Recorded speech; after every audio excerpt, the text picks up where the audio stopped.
అమరావతిలో రైతులు ఇచ్చిన భూముల మూలన ప్రభుత్వానికి లాభం రావాలి, లేకపోతే రైతులకి లాభం మిగలాలి. కానీ మధ్యలో వాళ్ళకి ఎటువంటి సెంట్రల్ గవర్నమెంట్ రిజర్వ్ బ్యాంక్కి కానీ స్టేట్ బ్యాంక్ ఆఫ్ ఇండియా వాళ్ళకి కానీ ఎక్కడో 4 కోట్ల చొప్పున అమ్మారండి స్టేట్ గవర్నమెంటు.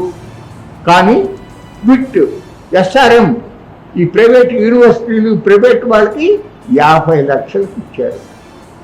సరే, ఫైనాన్స్ డిపార్ట్మెంట్ వాళ్ళు ఏమన్నారంటే మనం 50 లక్షలకు అమ్ముతున్నాం కాబట్టి బ్యాంకుల దగ్గర నుంచి వాళ్ళు అప్పు తీసుకునేటప్పుడు 50 లక్షలకు మించి అప్పు ఇవ్వద్దు అని కండిషన్ పెడదామన్నారు.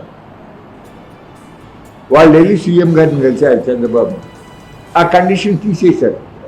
తీసేస్తే ఏం చేస్తున్నారు వాళ్ళు, బ్యాంకులకి వెళ్ళి 1.5-2 కోట్లు అప్పు తీసుకుంటున్నారు ఎకరానికి.